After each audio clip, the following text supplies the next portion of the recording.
आप देख रहे हैं अल्फा डिफेंस हिंदी में आपका स्वागत है।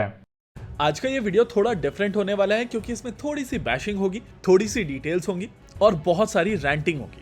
वीडियो में हम लोग बात करने वाले हैं आपके चारों तरफ फैली हुई एक न्यूज के बारे में। आई एम श्योर आपने इंस्टाग्राम के ऊपर, लिंक्डइन के ऊपर, ट्विटर के ऊपर, फेसबुक के ऊपर कहीं ना कहीं कावेरी 2.0 को लेकर 2-3 दिनों में कुछ न्यूज सुनी होगी। इनफैक्ट इस पॉइंट ऑफ टाइम पर मेन स्ट्रीम मीडिया में भी ये कहा जा रहा है कि कावेरी 2.0 स्टार्ट हो चुका है, लेकिन इस क्लेम के अलावा किसी की भी तरफ से कोई भी इंफॉर्मेशन नहीं दी जा रही। देखिए, इस क्लेम के पीछे जो आर्टिकल है वो द वीक का आर्टिकल है और उनके आर्टिकल में कहा गया है कि कावेरी इंजन को रीस्टार्ट किया जा रहा है। अब अगर आप डिटेल में जाकर इस आर्टिकल को पढ़ते हैं तो आपको समझ में आएगा कि ये न्यूज उनकी नहीं है और उनकी तरफ से केवल टाइम्स ऑफ इंडिया को कोट किया जा रहा है। अभी आप अपनी स्क्रीन के ऊपर इसी एक्सट्रैक्ट को देख सकते हैं, लेकिन अगर आप टाइम्स ऑफ इंडिया के आर्टिकल के ऊपर जाएंगे तो वहां पर भी आपको काफी इंटरेस्टिंग चीज दिखाई देगी। उनकी तरफ से कावेरी 2.0 के स्टार्ट करने की बात तो की जा रही है, लेकिन उसमें बहुत ज्यादा डिटेल्स नहीं दी गई हैं। अब अगर आप चीजों को कॉन्टेक्स्ट में डालने के लिए हिस्ट्री में जाएंगे तो आपको समझ में आएगा कि भारत के ऊपर सैंक्शंस थे और इन सैंक्शंस के चलते भारत बाहर के वेपन सिस्टम्स नहीं एक्वायर कर पा रहा था। भारत के ऊपर ये सैंक्शंस पोखरण 2 के बाद में लगाए गए थे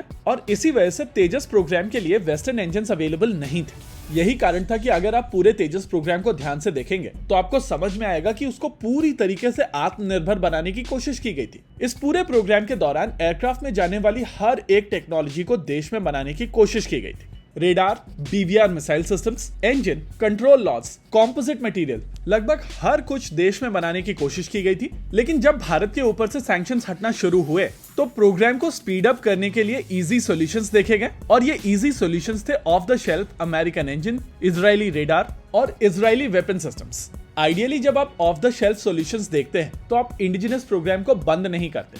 रेडार प्रोग्राम बंद नहीं हुआ, मिसाइल प्रोग्राम बंद नहीं हुआ। इसी वजह से आज की तारीख में आप उत्तम के वेरिएंट्स देख रहे हैं और अस्त्र के वेरिएंट्स देख रहे हैं। लेकिन अगर कावेरी के फेट की बात की जाए तो क्योंकि ये सबसे ज्यादा डिफिकल्ट चॉइस थी और बहुत सारी चीजों के लिए आप बाहर के देशों के ऊपर डिपेंडेंट थे, इस वजह से कावेरी प्रोग्राम को तेजस से डीलिंक कर दिया गया था और इवेंचुअली अमेरिकन मेड GF404 को सेलेक्ट कर लिया गया था। देखिए, ये बात सच है कि चॉइस डिफिकल्ट थी। 15 साल पहले जब आपने कावेरी प्रोग्राम को बंद किया था तो आप वहां पर केवल 73 किलो न्यूटन का मैक्सिमम थ्रस्ट देख रहे थे। लेकिन अगर भारतीय वायुसेना की रिक्वायरमेंट की बात की जाए तो बदली हुई रिक्वायरमेंट 98 किलो न्यूटन की थी, यानी कि GF414 कैटेगरी।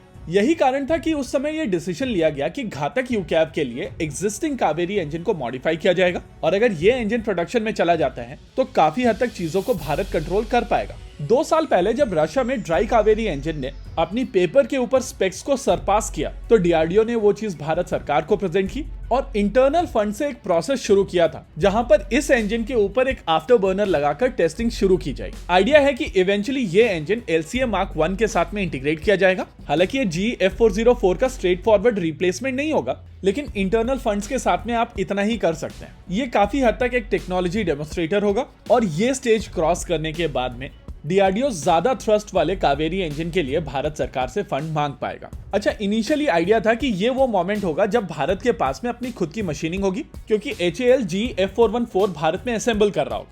साथ ही साथ 110 किलो न्यूटन थ्रस्ट वाले इंजन को लेकर देश में कुछ टेक्नोलॉजीज बनाई जा रही होंगी और उसका भी फायदा इस प्रोग्राम को होगा। लेकिन अगर अभी की बात की जाए तो ना ही भारत सरकार की तरफ से कोई एक्सेप्टेंस ऑफ नेसेसिटी दी गई है और ना ही यहाँ पर किसी और तरीके का कोई अप्रूवल हुआ है। यानी कि अगर प्रोग्राम चलेगा तो वो इंटरनल फंड्स के ऊपर चलेगा और इस प्रोसेस में ये काफी स्लो चलेगा। आइए अब आपको हम लोग बता देते हैं कि सबसे एक्सक्लूसिव पार्ट क्या है। कुछ समय पहले डीआरडीओ के उस समय के chief doctor Sameer V Kamat से मेरी ब्रेकफास्ट टेबल के ऊपर बातचीत हुई थी और उन्होंने बहुत प्यार से यह समझाया था कि फिलहाल आइडिया है कि जब तेजस Mark 1 मिड लाइफ रिफिट में जाएंगे तब ये इंजन तैयार होने चाहिए। यानी कि आप यहाँ से 10 से 12 साल का समय देख रहे हैं और एग्जैक्टली उसी हिसाब से इस प्रोग्राम की स्पीड चल रही है। देखिए, इस समय भारत सरकार की पूरी एनर्जी वो 110 किलो न्यूटन थ्रस्ट वाले इंजन के ऊपर जाने वाली है और किसी इंटरनेशनल इंजन हाउस के साथ में मिलकर यहाँ पर पूरी तरीके से इंफ्रास्ट्रक्चर क्रिएट किए जाएंगे, जिसका फायदा उठाकर ये कावेरी इंजन टेस्ट किया जाएगा और इवेंचुअली तेजस की मिड लाइफ रिफिट के लिए अवेलेबल होगा। होप यहाँ पर सारी कंफ्यूजन दूर हुई होगी। इसके अलावा सारी मेन स्ट्रीम मीडिया से हाथ जोड़कर विनती है कि फैक्ट्स को चेक कर लिया कीजिए और इंजन्स और तेजस को लेकर मिस इन्फॉर्मेशन मत फैलाया कीजिए। इसी के साथ आज के इस वीडियो में रखते हैं केवल इतना ही। वीडियो को अंत तक देखने के लिए धन्यवाद। देखते रहिए अल्फा डिफेंस। जय हिंद।